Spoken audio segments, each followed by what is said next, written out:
Welcome to The Explainer.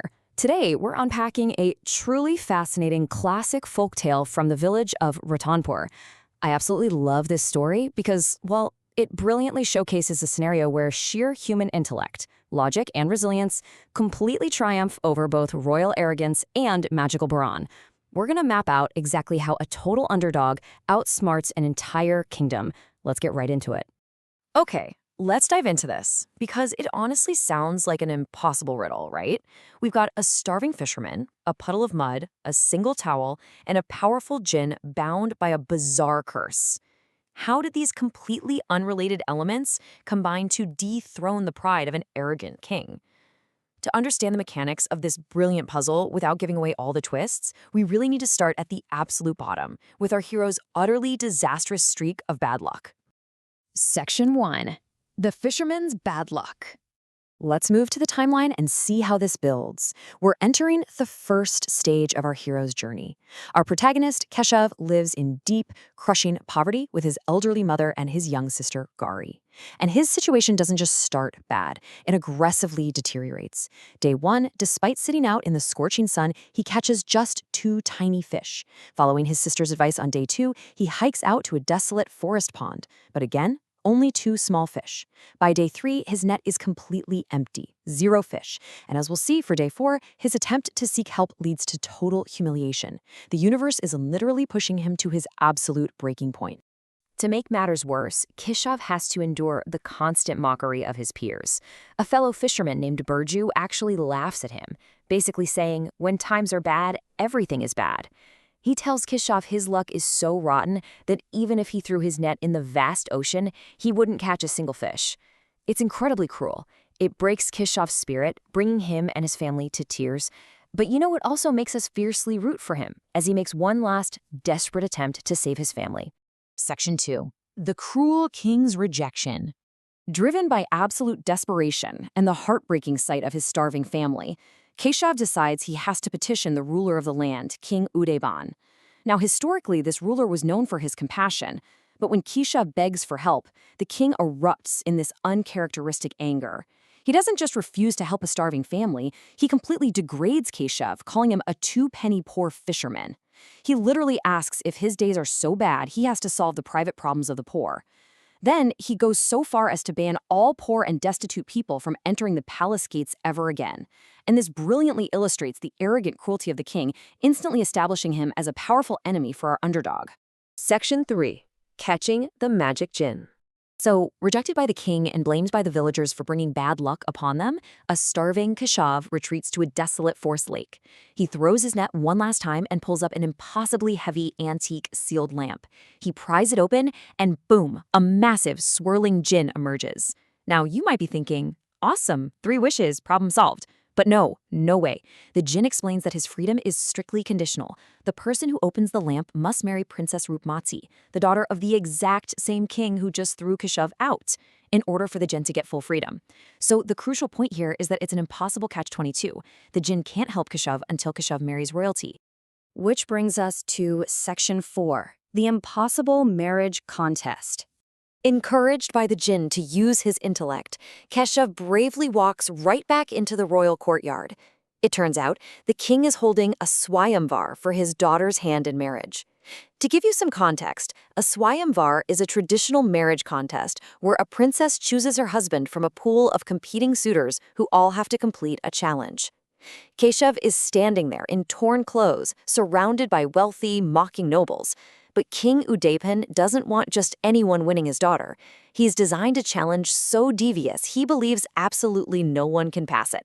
Let's look at the actual rules of the King's Mud Challenge. The suitors must jump into a deep pit of wet, sticky mud. They have to cover their entire body completely. Then, they must clean their body perfectly with 0 dirt remaining. The catch? They're given only 1 single, small pot of water and 1 towel. Wealthy princes try and fail instantly. I mean, think about it. A single pot of water barely washes the mud off a person's face, let alone their entire body. It's a blatant trap designed specifically to humiliate everyone, so the princess remains unmarried. I want to pause here for a second to create a bit of a curiosity gap. How do you clean a body completely covered in mud with just 1 pot of water?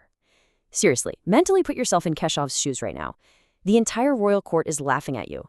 The king is sneering, telling you to go ruin yourself in the mud. You are completely coated in thick, wet clay. You have a few cups of water and a single piece of cloth. How do you beat the king's rigged game? Now, what's really interesting about this slide is the pure, grounded logic Keshav uses to turn a magical quest into a satisfying logical sequence. He jumps in the mud, but he doesn't touch the water at all. Instead, step 1, he rolls in the dry dust of the courtyard, right over the wet mud. Step 2, he stands completely still in the baking hot sun. Step 3, just like dry fields cracking in a drought, he lets the mud completely dry and crack off his body. The hard shell just breaks away, and he brushes the dry flakes off. Finally, step 4, he uses that single pot of water to simply dampen the towel, and he perfectly wipes away the thin layer of remaining dust. His skin shines like gold. It is literally an absolute masterclass in out-of-the-box thinking. Naturally, the royal court is stunned into absolute silence, which is then followed by explosive applause.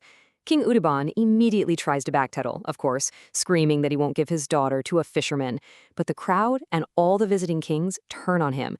They force the king's hand by citing the ancient rule of their land: lose your life, but not your word. Trapped by his own rigid rules and the intense public pressure, the arrogant king is forced to swallow his pride and marry Princess Rupmati to Keshav. Section 5. The Final Demon Battle. All right, moving into the climax of the explainer. Keshav takes his new bride home. He honestly confesses his poverty and tells her all about the trapped jinn. And she bravely agrees to help. As they enter the forest ruins on a high-stakes stealth mission to free the jinn, they meet an old sage who gives them some absolutely critical intelligence. He warns them that the jinn's true life force is guarded by a powerful demon. This demon only leaves the ruins at exactly noon to bathe in a hot spring. But here is the most vital piece of intel. The magical lamp can only be safely touched by a suhagin, a married woman. Suddenly, the whole puzzle clicks. The jinn's bizarre marriage condition makes perfect sense. Without marrying Rupmati, Keshav physically could never have freed the jinn. So Keshav and Rupmati sneak into the ruins. Rupmati, fulfilling her role as a newly married woman, grabs the lamp and rubs it. The transformation is immediate and spectacular. Think about the contrast here. The old jinn that Keshav initially met was trapped, weak, and reliant on a poor fisherman. But the moment Rupmati breaks the curse, the freed jinn emerges, massive, crackling with immense magical strength, and wielding a glowing magical sword. It's a night and day difference, unlocking his ultimate power. And the timing honestly couldn't be tighter. Just as the massive jinn is freed, the earth shakes. The demon has returned from his bath, furious that mortals have touched his treasure. He charges right at Keshav, but the newly empowered jinn steps in to intercept him.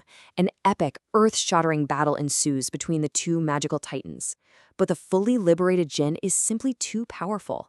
He destroys the bathing demon with his magical sword, ending the threat forever and finally securing absolute safety and incredible prosperity for Keshav and his whole family. Which brings us to the ultimate takeaway from this brilliant explainer. It's super easy to look at this folktale and just say, well, Keshav got lucky by finding a magic lamp. But did the magic lamp actually save Keshav, or was it his resilience and clever mind that truly changed his destiny? Because remember, the magic lamp itself demanded a solution it couldn't actually provide. It was Keshav's resilience to keep fishing when everyone mocked him, and his incredible logical mind to solve the mud puzzle under immense pressure that actually unlocked the magic. So I'll leave you with this provocative thought. When you're faced with an impossible wall, are you waiting for magic to save you, or are you using your wit to build a door? Thanks for exploring this story with us.